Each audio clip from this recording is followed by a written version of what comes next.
This is Miss Cassie with this month's Science Saturday. We wanted to start this off with an experiment that anyone could do. All it takes is a few ingredients found in your own kitchen. With just a few ingredients, you can make your very own ice cream. Ready? Let's start. Can anyone guess what making ice cream has to do with science? Making ice cream is part of food science, and food science uses chemistry. So, chemistry equals ice cream. Let's start with our ingredients. 1 gallon-sized baggie, 2 quart-sized baggies, 5 to 6 cups of ice, ½ cup of salt. I'm going to pause for a minute to tell you that we will not be putting the salt in our ice cream today, unless you want to, of course. Remember that chemistry I mentioned earlier? When you add salt to ice, it forces it to melt, like when you salt your sidewalk. It takes energy to turn from a solid ice into a liquid, water. So the ice takes that energy from the surrounding area, from the heat from that surrounding area, which includes our bagged half and half. The ice/salt mixture will freeze our cream, turning it into ice cream. Next on the ingredient list, ½ cup of half and half. This is the main part of the ice cream, and most important factor is the fat. The more fat you have in your cream, the richer it'll be. Following that, 1 tablespoon of sugar, 1/4 teaspoon of vanilla, sprinkles optional.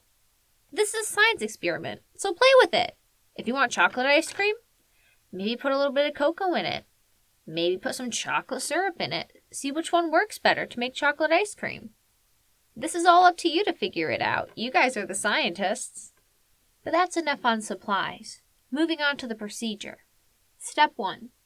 Measure out sugar and vanilla and half, and pour them all into 1 quart-sized sandwich baggie. Then we're going to squeeze out as much air as we can and seal the baggie. That's step 2. Step 3. Place the baggie inside the other quart-sized baggie for extra protection. This is so we don't get any salt water inside of our ice cream, and so our ice cream, if it does bust through the first baggie, it won't go into the salt water. Step 4. Place the doubled up baggie into the gallon-sized baggie and add the 5 cups of ice. Step 5. Add the ½ cup of salt to the gallon baggie and seal it. Step 6. Okay, now we got to shake this. Okay, we're going to shake this for 5 to 10 minutes. And it's going to be really, really, really cold. So I'm going to really suggest that you guys use a small towel or gloves because as you can see, it's really cold. And I really suggest that you do it closer to the 10-minute mark because as you're going to see soon, it did get a little melty, but it's still delicious. Try and do better than I did. If you need to, on occasion, you can check the smaller baggie to see if it's at the right solidness. Make sure that you rinse your hands off or wipe them off afterwards, though. Once you get your ice cream solid enough, or your arms get too tired, you can take it out of the bag, take it out of the other bag, and get back to the original quart bag. At this point, we're going to hope that we didn't get any salt on the inside. Then you're going to take your scissors. You're going to snip a little bit at the bottom. Ooh. Try not to make a mess. You're going to pour it into your bowl.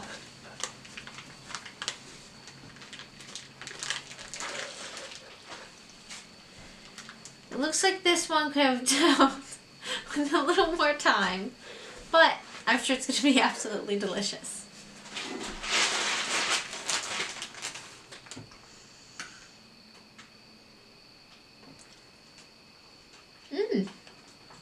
Yeah, that's vanilla ice cream.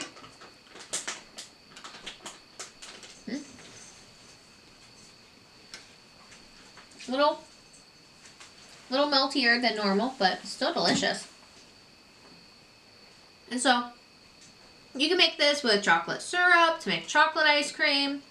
You can make it with sprinkles like I did in my earlier little bit. This one is my first test with the normal vanilla ice cream. Well, that's pretty good.